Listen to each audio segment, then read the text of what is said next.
Okay. But pre 1850s, there was no price. Everything was negotiated, and it was negotiated off the information that you gave the merchant. So you went into the store with your piece of, or I guess you went into the store with your money, and you wanted a piece of bread or a loaf of bread. You would negotiate that with your merchant.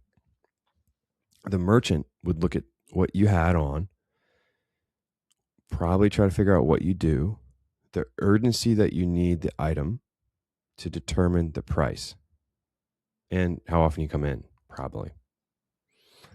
And so all of that combined, you get a special price. The price just for you. I got this special price just for you. Don't you worry. And that's how negotiation was done back in the day. That's how you'd buy stuff. And then a group called the Quakers, if you know them or not, you should. The Quakers came around, and the Quaker merchants and John Wanamaker argued against this. They said, I don't want to charge my fellow man a different price for the same loaf of bread. I find that unchristian. And so they said, we're not doing that. And here's why. But that's a fundamental difference on how things were done before. And people, in fact, like the transparency of the price. And so by 1870, that became the norm. It became the norm that items were tagged with a price. And the price could go up or it could go down, but that was the price in the store. You no longer had to negotiate the price, and it's the neutral market signal for that item, which was great because it allowed everybody to be happy. The merchant got the price that they wanted. They might have people that would have paid more, but they have a lot of people that might have paid less. All buy the item in the middle. There is some customer surplus, not too much. You're not leaving as much money on the table. But if you did want to change the price, it's a manual change, and there's manual labor associated with it. So there's probably less testing of the price, this A/B testing that Instacart was supposedly engaged in that we discussed in the last episode.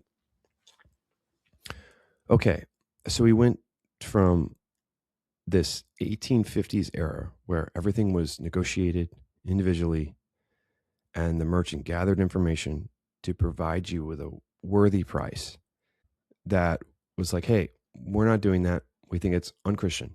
The Quakers and John Wanamaker. That became, or it was really an innovation. It was a moral innovation. So let's backtrack. Pre-1850s, everything was negotiated. There was an innovation in the marketplace by John Wanamaker and the Quaker merchants. That became a market norm, normal behavior, and expectation by the customer by 1870. There was a universal neutral market signal for an item in a given store in that area.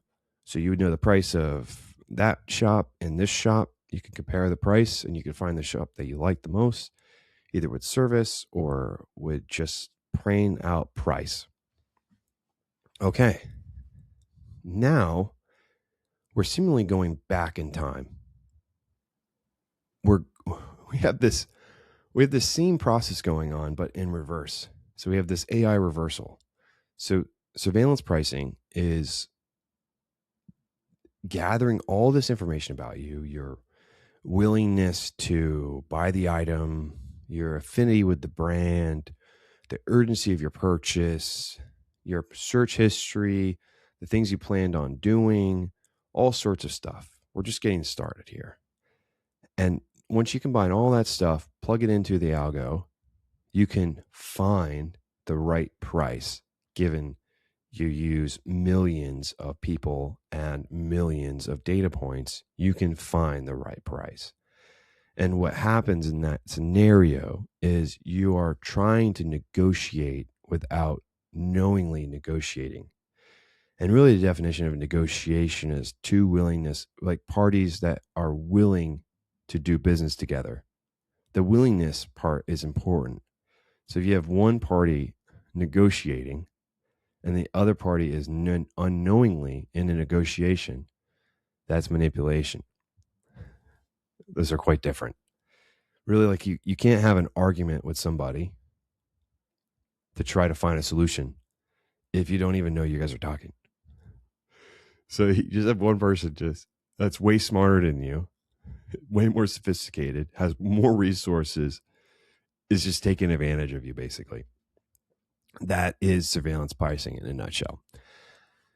So you could see how people are not too fond of it. And I'm not either. I feel like it's a little icky, icky, icky. Not a huge fan.